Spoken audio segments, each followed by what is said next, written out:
नमस्कार दोस्तों, उषा की आवाज चैनल में आप सभी का स्वागत है। हमारी आज की कहानी है किस्मत का करिश्मा। देवेश अपनी पढ़ाई पूरी करने के बाद रोजी रोटी के लिए कोशिश करने लगा। लंबा चौड़ा सुगठित बदन और मजबूत कद काठी होने के कारण उसने सिपाही और दरोगा की नौकरी के लिए प्रयास शुरू कर दिया, किंतु कभी वह फिजिकल में छट जाता तो कभी लिखित परीक्षा में। इस तरह उसकी आकांक्षा पूरी नहीं हो सकी। उसका सपना सपना ही बनकर रह गया। उसकी आर्थिक स्थिति कमजोर थी। उसके पिता सुदेश एक स्थानीय प्राइवेट कंपनी में नौकरी करते थे। किसी तरह उनके परिवार का गुजारा हो रहा था। उसका छोटा भाई मेहुल और छोटी बहन चांदनी मिडिल स्कूल में शिक्षा ग्रहण कर रहे थे। 5 जनों का यह छोटा सा परिवार मुश्किल से गुजर बसर कर रहा था। उसके परिवार के लोग छोटे मोटे शौक भी पूरा नहीं कर पाते थे। कभी कभार आस पड़ोस के साथियों के सहयोग से ऐसे शौक पूरा करने का मौका उन्हें मिलता था। हर चीज के लिए उन्हें तरसना पड़ता था। अगर आमदनी नहीं हो तो एक आदमी का खर्च चलाना भी मुश्किल होता है। कुछ इसी तरह की स्थिति देवेश के परिवार की भी थी। सरल जिंदगी जीने वाले ये लोग छोटे से खपरेल के मकान में रहते थे। गर्मी का मौसम हो चाहे बरसात का या जाड़े का, हर मौसम में यह घर तकलीफदेह ही साबित होता था। जाड़े के मौसम में लोगों को गर्म कपड़ों की किल्लत तो थी ही, ऊपर से उसके घर के बगल में एक कांटेदार वृक्ष भी उनके दुखों में इजाफा कर देता था। उसके कारण उनके आंगन में धूप नहीं आती थी, जबकि बारिश के दिनों में वृक्ष की डालियों और पत्तों से टपकने वाले पानी की बूंदों से हमेशा घर व आंगन गीला रहता था। गर्मी और पतझड़ के मौसम में वृक्षों से गिरने वाले पत्तों का आंगन में ढेर लग जाता था, जिसकी सफाई करते करते उसकी अधेड़ माँ हेमा की कमर में दर्द होने लगता था।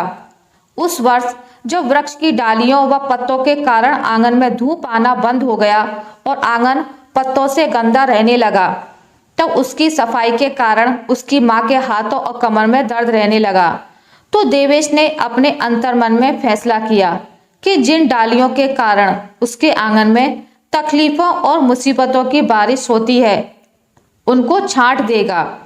अपने निर्णय को अंजाम देने के लिए वह कुल्हाड़ी लेकर कांटेदार वृक्ष पर चढ़ गया। उसकी माँ मना करती रही, लेकिन वह नहीं माना।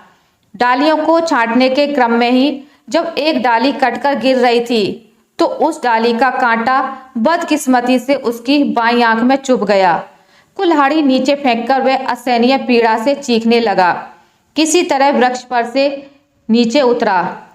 तुरंत कारखाने में ड्यूटी कर रहे उसके पिताजी को मोबाइल से खबर की गई।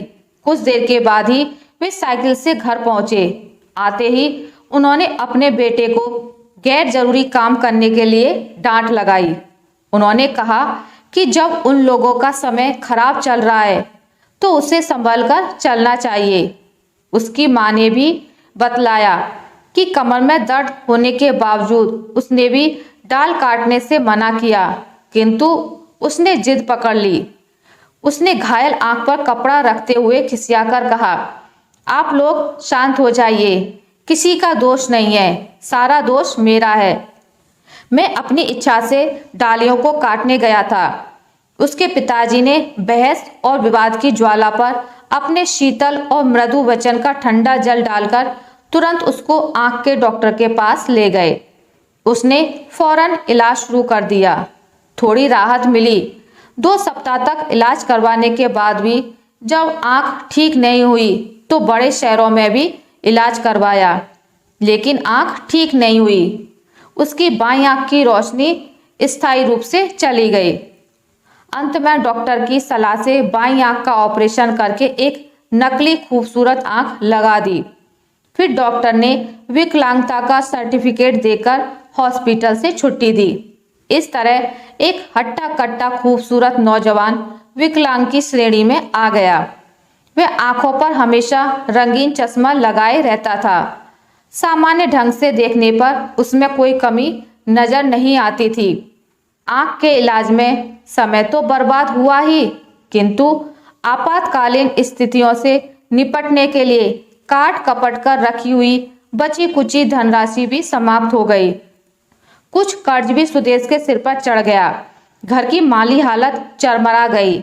देवेश में अपराध बोध की भावना घर कर गई। वह सोचने लगा कि घर की ऐसी हालत के लिए वह ही जिम्मेवार है।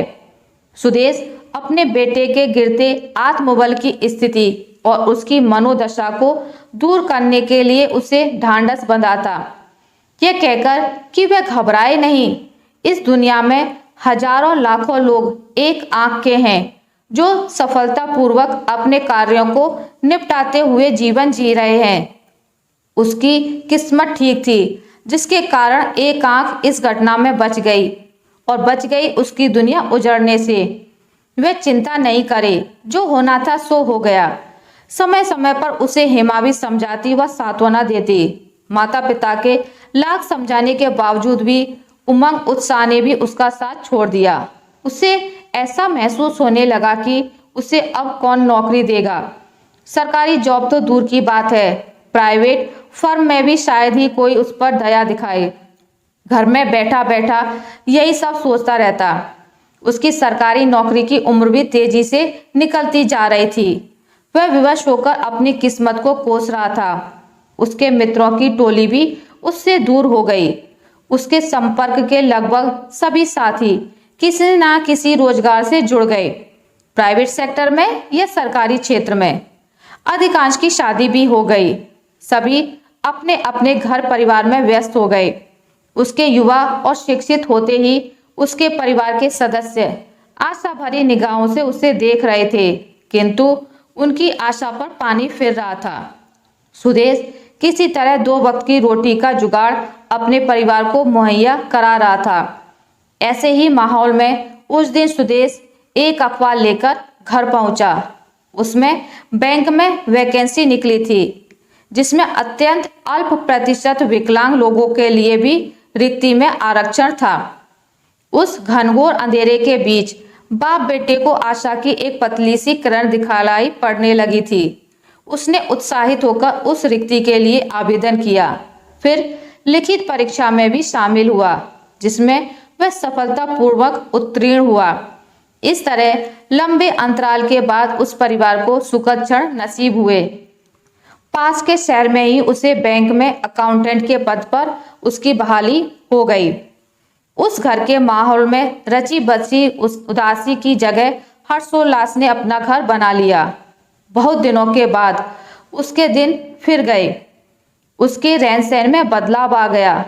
गर्द और गरीबी धीरे धीरे अपने अपने बोरिया बिस्तर को बांधने के लिए मजबूर हो गए। उसका पारिवारिक माहौल उमंग उत्साह से सराबोर रहने लगा। बैंक में नौकरी लगने के पहले जवानी के दिनों में उसके दिल में उठने वाले प्यार मोहब्बत की तरंगें जो मृत प्राय हो गई थी, वह अब दोबारा उसके मन में उठने लगी। एक दिन जब उसने टेबल के पास एक युवती आई, जो दिखने में खूबसूरत तो थी ही, इसके साथ उसकी वाणी में सुगंधित फूल की तरह मधुरता व कोमलता भी मौजूद थी, जिसने उसके दिल को हौले हौले स्पर्श करके उसमें गुदगुदी पैदा कर दी थी। उसके चलने के स्टाइल और चेहरे के भाव भंगिमा आकर्षक थे। उसने पल पल के लिए अपने चश्मे की ओर से उसको देखा। फिर उसने कहा, इस फॉर्म पर अपना हस्ताक्षर करिए। उस युवती ने फॉर्म पर हस्ताक्षर करके दे दिया। कुछ क्षण के बाद ही उसने उसका काम कर दिया। वह उस बैंक की कस्टमर थी। बराबर उससे उसका वास्ता पड़ता था, कभी पैसे निकालने, कभी पैसे जमा करने के क्रम में। इसी तरह के कार्य निपटाने के समय एक बार उसने तिरछी नजरों से देखते हुए कहा, आपका नाम आशा है? जी। आप शायद मेरी ही बिरादरी के हैं। कैसे मालूम हुआ आपको? सरनेम से। आप तो बहुत दूरदर्शी मालूम पड़ते हैं। बिना दूरदर्शी बने यहाँ के काम सफलतापूर्वक निपटाना मुश्किल है।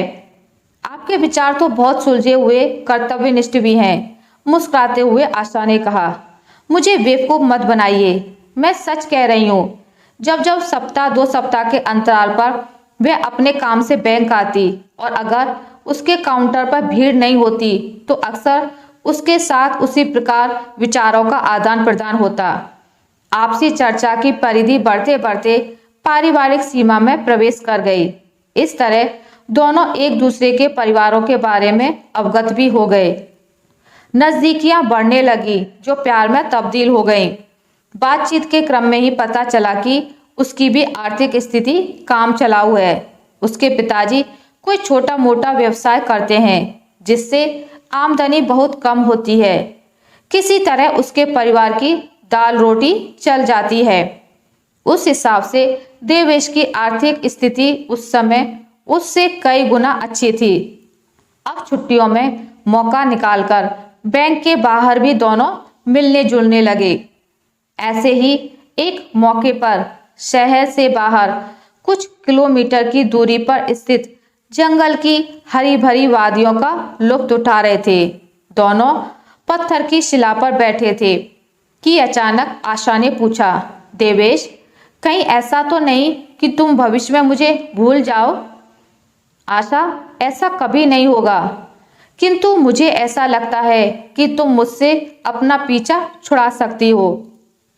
ऐसा कैसे हो सकता है? मैंने तुमसे दिल की गहराइयों से प्यार किया है। तुम्हारे साथ मैं कोई नाटक नहीं खेल रहा हूं। तुम्हारी शंका बेवजह है। स्त्री एक बार अपने मन मंदिर में जिसको अपने जीवन साथी के रूप में बसा लेती है, उसको छोड़ना लगभग असंभव सा होता है। हाँ आशा, तुम्हारा कहना सही है, लेकिन क्या? अगर कोई युवती मुझे अपने जीवन साथी के रूप में अपना लेती है तो मैं अपने आप को भाग्यशाली समझूंगा और उसका जिंदगी भर एहसानमंद रहूंगा। उसकी बातें सुनकर आशा आश्चर्य से उसके चेहरे की ओर देखने लगी। कुछ क्षण के बाद उसने कहा, मैं तुमसे सच कह रहा हूं, मुझे माफ करना। मैं तुमसे एक बात चालाकी से छिपाए हुए था। उस पर से जब पर्दा उठेगा तो शायद तुम उस सच्चाई का सामना नहीं कर सकोगी और मुझे छोड़कर जाने के सिवा तुम्हारे पास कोई रास्ता नहीं होगा। कहते हुए उसने अपनी आंखों पर से चश्मा उतार दिया। वह आश्चर्य से उसकी बाईं नकली आंख को देखकर हैरान रह गई। कुछ पल के लिए वातावरण में खामोशी छा गई थी, जिसको भंग करते हुए अब आशा ने कहा, उसने प्यार किया है, कोई मजाक नहीं किया है। अगर मेरी आंखें भी शादी के बाद किसी घटना में खराब हो जाती या अंधी हो जाती तो क्या वह मुझे छोड़ देता? नहीं ना। वैसे यह तुम्हारी मर्जी है आशा, तुम स्वतंत्र हो। मुझे छोड़कर दूसरे के साथ घर बसा सकती हो, मुझे कोई आपत्ति नहीं है। एक विकलांग को अपनाने से अच्छा है तुम मुझे भूल जाओ, मुझे छोड़ दो मेरे हाल पर। ऐसा मत कहो देवेश, मैंने प्यार किया है, सौदेबाजी नहीं की है। प्रेम दिव्यांग नहीं होता है, वह सागर की तरह विशाल होता है। ऐसी छोटी मोटी बातों के लिए उसमें जगह नहीं होती है। उसकी बातों से देवेश का दिल उमंग उत्साह से भर गया। उसका मन नाच उठा। देवेश के घर पर उसकी जाति बिरादरी के लोग उसके साथ अपनी लड़की की शादी करने के लिए आने लगे। सुदेश खुशी से फूले नहीं समा रहा था। जीवन में उसे लाभ अर्जित करने का पहला मौका मिला था। उसने आने वालों के सामने ऐसी डिमांड रखी जिसको शायद किसी को भी पूरा करना मुश्किल था। उसने लोगों के सामने शादी में सहयोग करने के नाम पर 15 लाख नगद, सोने के जेवरात और अन्य बेशकीमती सामग्रियों की मांग की। देवेश ने अपने पिता को समझाया कि अगर उसकी नकली आंख पर से पर्दा उठ गया तो क्या होगा? कभी सोचा है इस बारे में? बीच में ही शादी टूट जाएगी। किसी तरह से हो भी गई तो लड़की तलाक ले सकती है। अधिकांश लोग तो उसके दरवाजे से निराश होकर लौट गए, किंतु एक उच्च पदस्थ पार्टी आई जिसने उसके पिता की मांगों को सैर से स्वीकार किया। किंतु लड़की आशा की तरह खूबसूरत और व्यवहार कुशल नहीं थी। फिर भी उसके पिताजी लोभ के वशीभूत होकर उस लड़की से शादी करना चाहते थे, जबकि देवेश उस शादी के खिलाफ था। पिता पुत्र में इस मुद्दे पर मतभेद हो गया। अंत में देवेश ने सुदेश के सामने अपने प्यार को उजागर किया कि वह आशा से 2 वर्षों से प्यार कर रहा है। वह जब भी शादी करेगा तो उसी से करेगा। सुदेश ने उसे लाख समझाया कि ऐसा मौका बार बार जिंदगी में नहीं मिलता है। घर आ रही लक्ष्मी को मत ठुकराओ, मत चूको कि धन तो मिलेगा ही, घर सोने के जेवर और अन्य बेशकीमती सामान से भर जाएगा। इस पर देवेश ने जवाब दिया कि किसी के लेन देन से कोई धनवान नहीं बनता है। किस्मत में धन आना होगा तो अपने आप लक्ष्मी मेरे घर आ जाएगी। उसका पिता अपने पुत्र का जवाब सुनकर निरुत्तर हो गया। देवेश ने अपने पिताजी को समझाते हुए कहा कि अगर किसी तरह से दूसरी लड़की से शादी हो भी जाए तो वह लड़की उसको छोड़कर भी जा सकती है। उस वक्त समाज में उसकी कितनी बेइज्जती होगी सो अलग से। किंतु आशा मेरी नकली आंख के बारे में सब कुछ जानती है। अंत में एक सादे समारोह में देवेश और आशा शादी के बंधन में बंध गए। आशा करती हूँ आपको मेरी आज की कहानी अच्छी लगी होगी। अगर आपको मेरी कहानी अच्छी लगी है तो इसे लाइक करें, ज़्यादा से ज़्यादा शेयर करें और अगर आप मेरे चैनल पर नए हैं तो इसे सब्सक्राइब करना ना भूलें।